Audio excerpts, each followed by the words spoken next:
We will not receive even one Muslim. That's the view of my guest today, who speaks on behalf of the recently re-elected nationalist Polish government. I'll ask him if he's defending a racist immigration policy.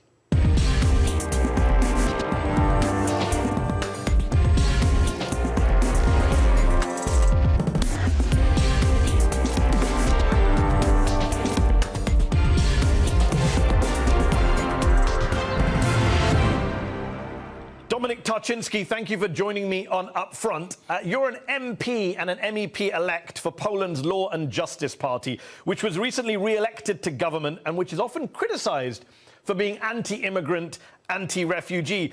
But actually, you're not anti-immigrant or anti-refugee. You're OK with white Christian immigrants from Ukraine. You've taken around 2 million of them in. You're just not OK, it seems, with brown Muslim refugees from the Middle East. White people fine, brown people not fine. There's a word for that, isn't there, Dominic? Good evening. Thank you for having me. It has nothing to do with your color. It has nothing to do with the religion. I keep repeating it for last 4 or 5 years. It's all about safety and the common sense. It's not about Ukrainians who are allowed to come to Poland. It's about illegal migrants who wants to cross our borders. And if you're brown, white, yellow, or whatever, if you want to cross our border illegally, you're not allowed. We are reacting. Well, first of all, plenty of people are coming into Europe legally as asylum seekers. You have a legal right to asylum from places like Syria. But you say it's not about religion. You said, quote, we will not receive even one Muslim because this is what we promised. You didn't say illegal immigrants. You said we will not receive even one Muslim.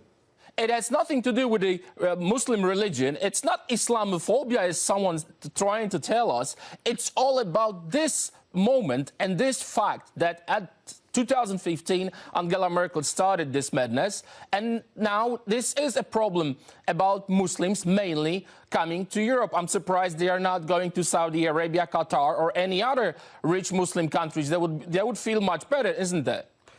You say Angela Merkel and her madness. I mean, Angela Merkel followed the law. The EU has law. There's a refugee convention. There's a universal declaration of human rights. The EU Advocate General, which advises the European Court of Justice, found this week that your country broke EU law in 2015 when Poland refused to share the refugee burden. So it's your country, your government, Dominic, that's undermining European values, European laws, not immigrants, not refugees, not Muslims. No, not at all. This judgment was not about Poland only. It was about Hungary and others. And also, this judgment, this sentence, was about all countries which did not fulfill the expectations. You have to remember that the quota system, which failed, was very clear about the numbers. So even Germany and France did not receive as many as they should. For us, that was very clear. In 2015, we promised that we will never agree for the quota system, and our promises are kept. The whole migration crisis, it's a global thing. Europe is not responsible for what is happening in Syria. Poland is not responsible for what is happening in Iraq, in Syria, in other places. We never had any colonies. So if this problem is a global problem, where is Saudi Arabia? Where is Qatar? Where are the other Arab countries, rich Arab countries, which should help? They can help. Mecca is a great example. 100,000 tents used only once a year during the pilgrimage. 4 million people can take this shelter and live there for a year. They're empty. Nice, beautiful tents, air-conditioned tents, they are empty. Well, you do realise that Lebanon has taken in, tiny Lebanon's taken in over 1 million Syrians. 1 in 5 of the population in Lebanon is a refugee. Turkey has more Syrian refugees than any country in the world. So Muslim majority countries, some are doing their part, some aren't. I agree with you. You also say in other interviews that this is about Christian culture. This is about Europe being Christian. Now you tell me, no, it's all about legality. I feel like you're all over the place. Are you objecting to refugees from Syria because they're not Christian or because they shouldn't be in Poland? Which one? You seem to offer different excuses at different times. You have to apply. Polish law is very clear about it. Submit your documents, apply for a visa, get us the criminal back check, and then we're going to decide. We are not forced by any law to agree for that. It's the same in America. Even if you have a visa and you're trying to enter US, you still might hear, no, you're not allowed. and there's no explanation. No one from US side, they don't have to really Dominic, explain it. That might they make don't some have to sense. say why you're not allowed. That might it's the make same some with sense us. if you said, so first if you of all, hadn't from the said, legal path, you we have will to not apply receive for your even visa. one Muslim. That's, if you hadn't bragged about the fact that you don't have mosques in Poland, I mean, it sounds like you don't want them there because you're anti-Muslim and anti-Islam. okay, so let me go from the legal path to the society. So legally, you have to apply, and legally, you're allowed to apply, and this is up to us if we agree to have you in Poland. That's number one. Then our society, our structure. I keep repeating that in many mosques, we can hear about hijra. For us, homogenic society, Christian society is a value. For me, multicultural society, it's not a value. I used to live in London. I used to live there for 5 years.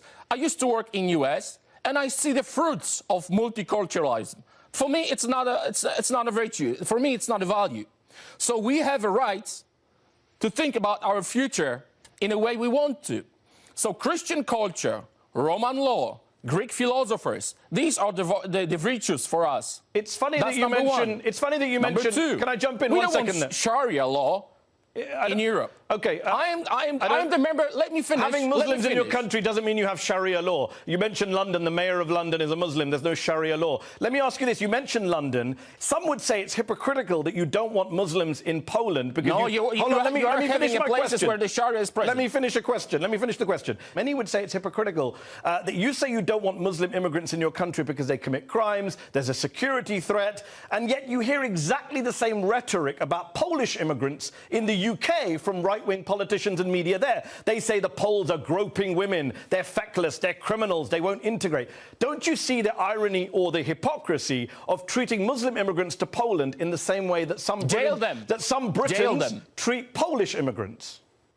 Okay, how many Poles blow themselves up in London or any other place in the world? That's the question I keep repeating. There is a lot of crime carried out by Polish immigrants, according to the right-wing press. Kill themselves and others because of their religion or hatred. Dominic, your argument doesn't work. Just last month in the UK... The question was very specific. I'm answering your question. How many of them blowed themselves up? Okay. Let me answer your question in this way. A Polish immigrant was charged with the rape and murder of a British student last month. How would you feel if people in the UK started saying, we don't want Poles here anymore, we don't want rapists and murderers here? That's what you say about Muslims. You generalise about all Muslims in the same way that some on the right in the UK generalise about Poles. There's a lot of anti-Polish racism in the UK. Do you not see the irony that you're doing the same thing to Muslims as is done to Poles? No. No. First of all, if anyone committing a crime should be jailed. It doesn't matter. Is it Polish, is it English, or anyone else? That's number one. Crimes which you mentioned are not committed in the name of Allah. What's that got to do with the Polish anything? side? I thought we were Not talking in the about name security. of Christ. Who cares? They are just criminals. We're talking about and security they should be threats. But why not? That's number one. Why not generalise? Why shouldn't British people generalise about Poles? You're generalising about Muslims. Not all Muslims are terrorists, as you know. But most terrorists are Muslims. That's not true, as you know. In fact, that's not actually true. I mean, most of the far-right terrorist attacks in the US this year were from far-right Christians. If they committed a crime, they should be... It's funny you say most terrorists are Muslim. This year, one of the worst terrorist attacks that we saw was in New Zealand. Not Christians, mostly not believers. One of the worst terrorist attacks this year, one of the most high profile, was the murder of more than 50 Muslims in New Zealand by a Christian far-right white supremacist. Yeah, and he's jailed. That's it. So what? So Muslims are jailed as well? What's your point? Should I blame all white Christians for what that man in New Zealand did? My point is that the difference between our reaction after the New Zealand was condemnation. I do condemn that, everyone condemning it. After the terror attacks, we can hear from imams. That's the reaction. That's not they are true, happy, as you know. and they want to kill all the infidels. So that's a lie, the difference Dominic. between Western civilization. Imams across the world did not applaud terrorist attacks. You can just Google it. Just Google it. Okay, you can Google also the Charlie Hebdo attacks. Okay, you say this is a lie. It is a lie to say all imams applaud. News, I can tell. Okay, let me ask you this question. You've got hate preachers. There are hate preachers, what this indeed. Means? That's not all imams, though. You said all imams clapping. Let me ask you this, Dominic. After the Charlie Hebdo attacks, you had the King of Jordan... There you go. You don't have hate preachers in the Christian churches. That's not true either. After the Charlie Hebdo attacks, you had the King of Jordan, the Prime Minister of Turkey, the Foreign Minister of Egypt, the President of the Palestinian Authority, numerous leaders from the Muslim-majority world literally marched through the streets of Paris in solidarity with the non-Muslim victims of those attacks. I don't remember seeing you or any other member of the Polish government marching in Christchurch, New Zealand, in solidarity with the Muslim victims of that attack. I don't remember seeing you marching in Christchurch.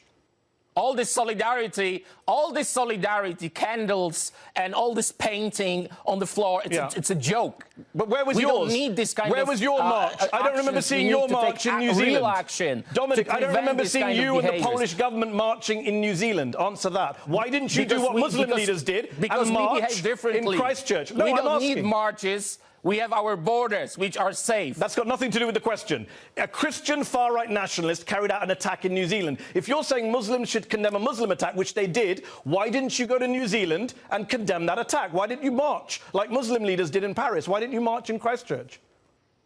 If you think that these Muslims, these preachers, these imams are so peaceful, let them go to Saudi Arabia, let them go to Qatar.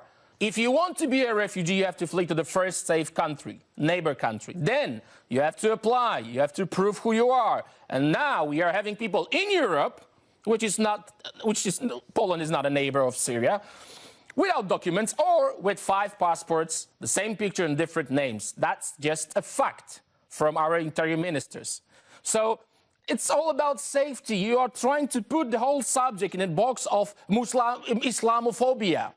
Even if no believer will gonna come, or Buddhist, we will not let him in if he's illegal. That's it. Let me go back to my question, which you avoided answering. The Christchurch shooter was an immigrant. He was a Christian. He was a white nationalist who killed Muslims.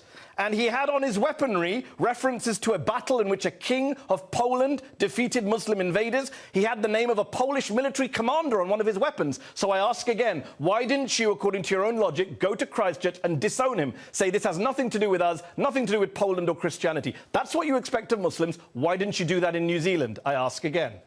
Well, thank you very much. Thank God for King Sobieski. He stopped Muslims in Vienna. Thank God That's for what King the Sobieski. terrorists said as well, by the way. But I'm not going to react on any idiot who is trying to use our king and beautiful history for a terror attack.